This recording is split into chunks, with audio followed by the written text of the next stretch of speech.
Muy buenas a todos, bienvenidos al Cajón de Gerard y hoy vamos a empezar con el bloque de ecografía.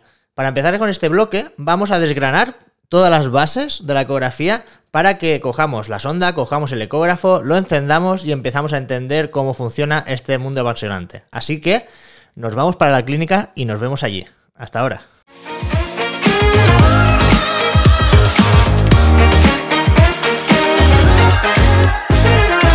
Pues ya estamos aquí en la clínica y vamos a dar tips básicos de ecografía para toda la gente que esté empezando en el mundo de la ecografía.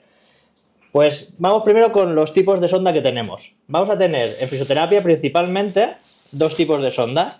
Vamos a tener la sonda lineal y la sonda convex. Como su propio nombre dice, pues una es lineal y la otra convexa, básicamente. Entonces, ¿para qué utilizamos la lineal o la convexa? La lineal la utilizamos sobre todo para estructuras más superficiales, ¿sí? También nos va a dar realmente más nitidez, porque pensar que la sonda lineal juega con más frecuencias más altas, y contra la frecuencia más alta es de la sonda, realmente más nitidez va a haber en la imagen. Y la sonda convex va a jugar con frecuencias bajas, normalmente entre 1 y 5, 6 MHz, ¿vale? Por lo tanto, esto nos va a permitir profundizar bastante en el tejido y, por ejemplo, en fisioterapia, ¿para qué nos interesa? Pues para un abordaje lumbar, para la musculatura pelvitrocanteria, el piramidal, nervio ciático, etc, ¿vale? Entonces, la sonda que normalmente vamos a utilizar los fisios, sobre todo, va a ser la sonda lineal. Entonces, ahora vamos a explicar los parámetros básicos que todos debemos saber regular una vez que tenemos la sonda lineal ya preparada para que la imagen sea de la mayor calidad posible según la estructura que vamos a valorar. Y no olvidéis, barato, muy caro. Barato, muy caro. Perfecto, pues vamos a hablar sobre los parámetros básicos. ¿Qué parámetros vamos a utilizar? Vamos a utilizar foco, vamos a utilizar la frecuencia, la ganancia y la profundidad. Y ahora en la pantalla del ecógrafo lo vamos a ir viendo. Antes de todo, en la sonda, para que realmente pueda emitir y podamos ver, vamos a tenerle que poner gel de ultrasonido. Que Yuk tiene suerte porque este ecógrafo nos calienta el gel, o sea que va a estar calentito. Ya, se agradece. Así que le ponemos gel, ¿vale? Hay que ser generosos con el gel, que no pasa nada, es algo barato, o sea que podemos hacer todos bien. Y, por ejemplo, nos vamos a ir al codo de Yuk, vamos a ir a esta musculatura del antebrazo y, primero de todo, para poder empezar a emitir, vamos a quitar el frizz, que es esto que parece aquí, lo digo, parece como si fuese un ojete, un culo. Entonces, es esta estrellita. La quitamos y va a empezar a emitir. Y en la pantalla ya vamos a ver la imagen ecográfica. Que en este caso estamos haciendo un corte transversal del músculo supinador. Entonces, primero de todo, una vez que yo me encuentro ya con la imagen, pues vamos a ir, dependiendo de la estructura que yo quiera ver, poniendo el foco, la profundidad, la frecuencia. Por ejemplo, si vamos a ascender, vamos a ver en esta región, ¿vale? Esta zona hiperecoica que vemos aquí es el nervio radial. ¿Qué vamos a hacer? Pues si vemos aquí tenemos el foco en la pantalla, vamos a bajar el foco y el foco lo que nos va a dar es más nitidez justo en la zona donde se encuentra el foco, que es la flechita que nos va a salir justo en la derecha de la pantalla, donde está la regla medidora. La regla medidora, ¿vale?, que tenemos aquí también, va a ir de 0 a 1, de 1 a 2, de 2 a 3, y esto lo que nos marca son los centímetros en los cuales vamos a estar en cada momento, ¿sí? Por lo tanto, esto nos va a ir muy bien para saber en qué profundidad se encuentra la lesión o la estructura que queremos valorar, para también saber un poquito qué aguja, de qué tamaño vamos a introducir justo en esta zona. Una vez que hemos colocado el foco, vamos a trabajar un poco con la frecuencia. La frecuencia tenemos que buscar, en este caso que estamos más o menos a unos 2 centímetros y medio de profundidad, una media frecuencia, ¿sí? Cuando la frecuencia sea más baja, si nos acercamos, por ejemplo, que esta sonda llega a 6, estaríamos hablando de ir a zonas más profundas. Si queremos ir a zonas medias, vamos a ser más nítidos si jugamos entre 8 y 10 MHz. Entonces, justo, si vemos aquí en la pantalla, está entre 8 y 11, está perfecto. Si yo le doy más profundidad a la imagen y me quiero ir a ver estructuras más profundas, ¿sí? ¿Qué vamos a hacer? Vamos a coger y vamos a bajar la frecuencia. Y entonces ahí veremos que se hace más nítido. ¿Y qué haremos también? Bajaremos el foco, ¿sí? que digo, aún lo sigo viendo aquí bastante oscuro. Aquí es cuando empezamos a jugar con la ganancia, ¿sí?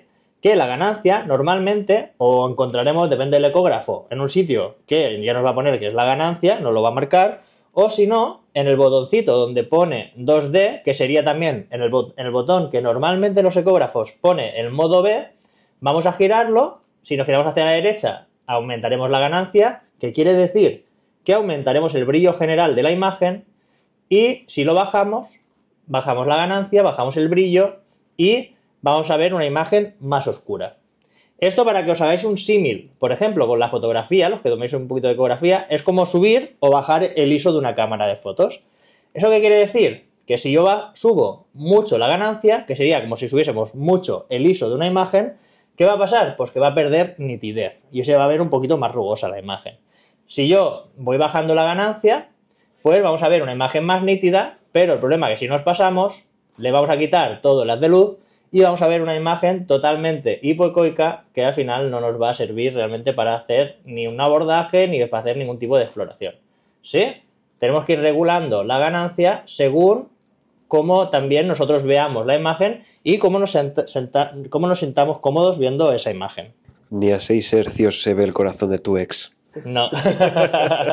Vamos a explicar ahora los dos tipos de modos que más vamos a utilizar los fisioterapeutas.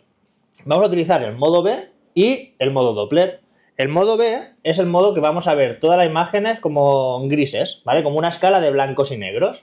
Entonces, es la exploración típica que vamos a hacer de manera inicial para ver todas nuestras estructuras, para ver cómo están situadas, a ver, por ejemplo, si nos fuésemos al epicóndilo, para ver cómo está este epicóndilo, ¿vale? Que ahora vemos que está mal programado, ¿no? Que hay mucha profundidad. Vamos a regularlo de manera rápida, vamos a quitarle profundidad para acercarnos, ¿sí? Para ver mejor la estructura. Vemos que el foco está muy bajo, subimos el foco, vemos cómo de repente nos ha iluminado la imagen. Vamos a bajar un poquito la ganancia, ¿sí? Y vamos a subir la frecuencia. Y vemos que ahora se ve mucho más nítido esa línea. Esto sería una imagen en modo B. Si yo ahora quiero ver, por ejemplo, si él tiene una tendinopatía degenerativa en la cual nos saldría un Doppler positivo, ¿vale? Por una presencia de neovascularización, lo que vamos a hacer, le daremos al botón CF y nos aparecerá un recuadro amarillo. En este recuadro, si aparece una neovascularización, pues veremos que realmente tiene una tendinopatía degenerativa. ¿Para qué nos va a servir también el modo Doppler? El modo Doppler nos va a servir también para valorar sistema vascular. Entonces, si yo voy bajando y voy a buscar un vasito, veremos cómo aparece el modo Doppler positivo. Vamos a dar un poquito de profundidad porque aquí abajo seguro que tenemos algún vaso. ¿Sí? Colocamos aquí el modo Doppler y vemos el latido a nivel vascular. Vamos a darle un poquito más de profundidad, ¿sí? Y vemos cómo late este sistema vascular y lo bonito que es. Esto nos va a servir también para saber si el paciente tiene un trombo, que esto lo vamos a encontrar bastante, sobre todo en extremidad inferior, tanto en la zona poplitea como en la zona del gemelo, ¿sí? Entonces valoraremos, miraremos, pondremos el modo Doppler, le daremos a CF, quitamos el freeze y miraremos a ver si hay latido. Si no hay latido y vemos todo el vaso como muy hiperecogénico, vamos a ver que realmente tenemos un posible trombo y automáticamente sacaremos las imágenes y lo derivaremos al médico de urgencia para ver si realmente tiene un trombo o no, para que lo puedan descartar. Nosotros como fisioterapeutas no tenemos competencias de diagnóstico a nivel ecográfico, por lo tanto nosotros solo nos tenemos que limitar a coger las imágenes, las entregamos al paciente y que el paciente vaya al médico y él decida si realmente es patológico o no es patológico. Otro concepto básico que tenemos que tener claro es si la imagen es hiperecoica, hipoecoica o a veces le podemos decir anecoica, ¿sí? Cuando nosotros vemos una zona muy oscura, hablaremos de una zona hipoecoica. Por ejemplo, lo que suele ser bastante hipoecoico son líquidos, una acumulación muy grande de líquido o una colección hemática después de una rotura muscular, eso nos va a dar una imagen hipoecoica, ¿sí? Cuando también tenemos una tendinopatía degenerativa, cuando se hace un gap intratendón, que un gap sería una rotura intratendón del tejido, todo eso también lo vamos a ver como una zona hipoecoica. Hiperecoico, en cambio, quiere decir que lo vamos a ver muy muy blanco en la pantalla. lo que más blanco vamos a poder ver realmente en la pantalla va a ser el hueso. El hueso al final no deja pasar y ¿qué pasa? Que rebota muy rápido y muy fácil el haz de sonido que emite la sonda. Por lo tanto, nos va a dibujar una línea hiperecoica muy marcada con una sombra acústica debajo, ¿sí? La sombra acústica, ya que lo hemos dicho, introducimos este término, es cuando nosotros tenemos una región que no deja pasar el sonido y por lo tanto genera esa sombra. Que esto lo suele generar el hueso y también cuando encontramos presencia de calcificaciones duras. Cuando yo en un tendón veo dentro del tendón una línea hiperecoica y que por debajo no se ve nada, quiere decir que tenemos una calcificación. También nos puede generar una línea hiperecoica o una zona hiperecoica el efecto gas que generamos con la electrólisis. Yo después de la electrólisis, cuando se genera todo ese efecto gas, el gas se va a ver también de forma hiperecoica y yo por debajo tampoco voy a ver ningún tipo de estructura, ¿sí? Y cuando hablamos de, por ejemplo, el concepto de anisotropía, anisotropía quiere decir cuando no colocamos bien la sonda, por ejemplo, vamos a poner un ejemplo, ¿sí? Yo ahora coloco aquí y veo la zona, vamos a quitarle profundidad, ¿vale? Vemos la zona aquí hiperecoica y esta zona como hipoecoica, pero lo más seguro que sea por la inclinación o la angulación que tiene la sonda con el tejido. ¿Por qué? Porque este tejido aquí baja, tiene esta inclinación y la sonda tiene esta inclinación, ¿sí? Si vamos de superior a inferior en la pantalla, la piel va a corresponder a la parte más superior de la pantalla y aquí tenemos ese tejido subcutáneo y vamos encontrando las estructuras en profundidad. Si una estructura no está totalmente paralela a la sonda, nos va a generar anisotropía al estar en otra angulación. Porque si yo tengo esta angulación, ¿vale? Vamos a poner ejemplo. Si yo tengo aquí la colocación de la sonda y aquí el tejido, la reflexión, en vez de subir en paralelo, van a subir en este sentido. Por lo tanto, no van a dibujar bien la imagen, ¿sí? Entonces, si yo me coloco aquí, lo más probable que estas fibras que se vienen a insertar aquí me generen anisotropía. ¿Cómo lo puedo saber? Intentando inclinar, ir moviendo, ¿vemos? Y ahí aparece el tejido, ¿sí? Es ir jugando con la sonda y viendo si realmente es una anisotropía o realmente es que tiene una lesión, que en este caso, si viésemos una zona hipoecoica en esta región, sería una lesión del ligamento colateral lateral. Entonces tenemos que determinar si realmente es una lesión o es una zona de anisotropía. A nivel de cortes ecográficos, vamos a hacer cortes transversales o cortes longitudinales. Para que lo entendáis de manera fácil, si cogemos un chorizo o un fuet o una salchicha, ¿vale? Depende del país, pues es una cosa o la otra. Si nosotros hacemos un corte transversal, ¿vale? Quiere decir que la salchicha la vamos a cortar en este sentido y vamos a ver lo que sería una rodaja o una rodancha, no sé cómo se llama, rodancha, rodaja. Rodaja, ¿vale? Es una rodaja, ¿sí? O como si cortamos el pan, ¿no? Si cortamos el pan, pues es una rodaja. No, sí, una rebanada. Una rebanada. Madre mía, vaya fisura, ¿eh? Una rebanada de pan, ¿sí? Entonces, eso sería un corte transversal. En cambio, si abrimos el pan como un bocadillo y lo abrimos y vemos a lo largo, sería un corte longitudinal. ¿Sí? ¿Lo hemos dicho bien? Sí, bocadillo. Sí. Bocadillo. Me salía loncha ahora. Me salía loncha. Vale. Menos mal que no es curso de cocina. Ya, totalmente. Pues venga, vamos a verlo. Por ejemplo, vamos a ir a un músculo y le vamos a hacer un corte transversal al músculo pronador redondo, ¿sí? Vamos a hacerle una rodaja, una loncha, ¿sí? A ese pronador redondo. Entonces, vamos a verlo aquí en un corte transversal, ¿sí? Porque lo estamos cortando de esta manera el brazo. ¿Qué vamos a ver también en corte transversal? El nervio mediano, ¿vale? Que lo vamos a encontrar justo en esta zona también, pues una rodaja, como si fuera un trocito de fuet, ¿sí? Entonces, yo si quiero hacer un corte longitudinal, lo que voy a ir haciendo es desplazando la sonda. Por ejemplo, vamos a intentar mantener el nervio mediano ahí en medio, vamos desplazando la sonda, desplazando, para hacer un corte longitudinal. Y aquí vemos un corte longitudinal del nervio mediano. Vamos a hacer un freeze y lo vamos a medir, que con el ecógrafo también podemos medir, ¿vale? Y esto de aquí, este grosor sería el grosor que tiene el nervio mediano en su paso por debajo de la zona del pronador redondo. Perfecto, pues esto es corte longitudinal y esto es un corte transversal del nervio mediano que lo tenemos justo aquí. Errores típicos que solemos cometer en ecografía y que podemos evitar y que nuestra curva de aprendizaje sea mucho más rápida. Pues error número 1, coger la sonda como si fuese un trozo de lechuga, ¿sí? Entonces yo cojo la sonda así y ¿qué va a pasar? Que, mirad, se me va a desplazar todo el rato hacia un lado o hacia el otro, ¿vale? O sea, tengo muy poco control porque el gel al final lo que va a hacer es resbalar, ¿sí? Cuando yo cojo una sonda la vamos a coger así y vamos a cerrar con la mano, ¿vale? Vamos a coger bien su brazo para poder tener un control totalmente absoluto de la sonda, ¿sí? Entonces, ¿para qué nos va a permitir esto? Pues nos va a permitir ser muy precisos en la zona que queremos valorar y poder con la otra mano ir incluso inclinando la sonda solo, generando inclinaciones para ir viendo todas las estructuras de una manera correcta y evitar las anisotropías que nos va generando. Podemos ir jugando con la inclinación, al final anterior, posterior, hacia un lado y hacia el otro, para realmente ver correctamente esta estructura, ¿sí? Otro error muy común es o presionar mucho, que al final nos cargamos al paciente, o presionar muy poco y al final, ¿qué va a pasar? Que no se nos van a dibujar bien o vamos a perder nitidez de imagen, ¿sí? La presión debe ser adecuada, una presión media, ¿sí? Esto poco a poco, con el tiempo, os iréis haciendo la mano, ¿sí? ¿Qué pasa? Que si yo aprieto muy fuerte, quizás todo lo que es el sistema vascular, menos las arterias grandes o principales, van a colapsar. Va a colapsar sobre todo el sistema venoso.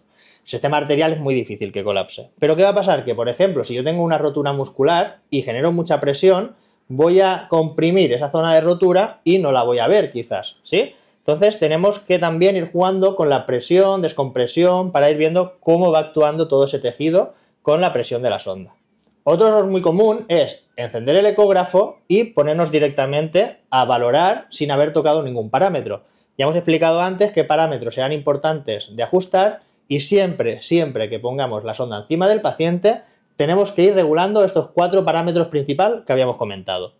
Si yo me voy desplazando el tejido, si voy viendo cada vez que, por ejemplo, el nervio mediano a la parte, el tercio superior del brazo, está más profundo y conforme me voy yendo a distal se va haciendo más superficial, si yo quiero ver bien ese nervio tengo que continuar regulando todos estos parámetros, no puedo hacer toda una valoración con los mismos parámetros y esto es un error muy típico que se suele cometer. Entonces, si yo llego aquí abajo y tengo otros parámetros, quizás voy a ver zonas hipoecoicas o hiperecoicas que no debería visualizar y puedo llegar a interpretar que es patológico y no lo es. Entonces, es algo que sí o sí tenemos que tener presente a la hora de realizar una exploración. Por último, a nivel de errores que solemos cometer es no comparar contra el lado contralateral. Si yo hago una exploración de un tejido y pienso, pues es normal, quizá no lo es, porque si yo cojo y me voy hacia el otro lado y comparo con otro lado, puedo realmente determinar si era normal o no era normal en este paciente. Y a nivel patológico eso nos va a dar mucha información. Muchas veces nos preguntáis o nos decís que lo complicado en ecografía es llegar a ver patología o a entenderla. Pensar que nosotros realmente en el paciente tenemos al mejor ejemplo o al mejor mapa de anatomía posible que tenemos, más que ningún libro, que ningún curso, que nada.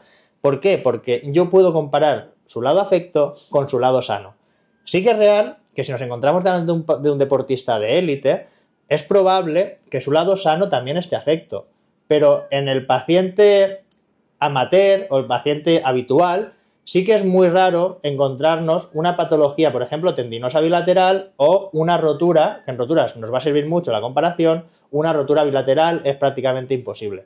Por lo tanto, ahí nos va a servir y nos va a ser como muy buena referencia para determinar realmente si es normal en ese paciente o no es normal en ese paciente ese tipo de tejido o ese tipo de tendón.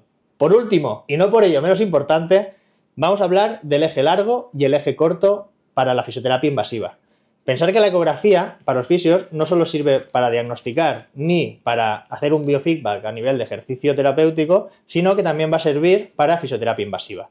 Cuando nosotros vamos a pinchar a un paciente, cuando yo, por ejemplo, le hago un corte transversal, yo puedo introducir la aguja de 2 maneras. Podemos hacer un eje longitudinal, que en el eje longitudinal yo lo que voy a introducir, la aguja es longitudinalmente al eje de la sonda. Y por lo tanto, en todo momento, en la pantalla voy a ver la presencia de la aguja, ¿sí? Veremos todo el cuerpo de la aguja en todo momento. El eje corto, en cambio, yo, si tengo la sonda colocada en este sentido, ¿sí? vamos a entrar justo por en medio, porque vemos que tiene una marquita la sonda, ¿sí? Si no, vamos a ver por aquí, ¿vale? Vemos que tiene la sonda una marquita, pues vamos a introducir la aguja justo por esta marca, metiéndonos en profundidad, ¿sí? ¿Qué problema va a tener esto? Va a tener el problema que si no tenemos mucho dominio de la aguja o del ecógrafo, si yo empiezo a introducir la aguja aquí, pensar que yo en la imagen solo voy a ver la punta de la aguja, no voy a ver como en el eje longitudinal toda la aguja en todo momento. Entonces, imaginar que yo tengo una estructura a 2 centímetros aproximadamente, si yo meto la aguja muy inclinada, la punta de la aguja sobrepasará al otro lado de la sonda y no voy a ver la aguja en ningún tipo de momento. Entonces, ¿qué pasa? Que este modo es más complejo, sobre todo para principiantes. Porque yo, con este tipo de corte, voy a tener que calcular a la profundidad que está la estructura diana que yo quiero abordar, ¿sí? Y decidir cuántos ángulos voy a tener que introducir la aguja para que justo en el momento donde está mi objetivo diana, justo en ese momento la punta de la aguja llegue a esa estructura para que yo la pueda ver en la sonda. Si en la punta de la aguja no llega a pasar nunca por debajo de la sonda o sobrepaso y me voy hacia el otro lado, lo que me va a pasar es que no la voy a ver y no voy a saber dónde está la aguja. Y aquí es cuando empieza la gente a tener frustraciones y a decir es que no veo nunca la aguja, es que no sé qué pasa. Y simplemente lo que pasa es que nos hemos ido al otro lado, ¿vale? Por lo tanto, cuando empezamos, siempre aconsejamos que la gente aborde siempre en corte, bueno, estructuralmente en corte transversal y que vayan con la aguja en eje longitudinal, ¿sí? En este sentido. Ya estamos de vuelta. Espero que hayáis disfrutado de este contenido y cualquier duda que tengáis, dejadlo en comentarios aquí en el canal de YouTube y cualquier sugerencia para futuros capítulos sobre ecografía también me lo decís y poquito a poco nos iremos indagando en este mundo tan increíble. Si queréis profundizar aún más y ya ir al siguiente nivel, tenemos un curso de ecografía online que no sé si habrá salido o está a punto de salir, pero os dejaremos el enlace aquí abajo en la descripción, el enlace de compra y aparte del curso de ecografía vais a tener también dentro de la plataforma vais a tener el curso de neuronación percutánea ecoguiada, que también tendréis ecografía de todo el sistema nervioso a nivel muy específico y también podéis encontrar dentro de la academia, de Physiocross Academy, un curso de fisiología de los tejidos impartido por Jacobo Rodríguez. Espero que lo disfrutéis y nos vemos en el siguiente episodio.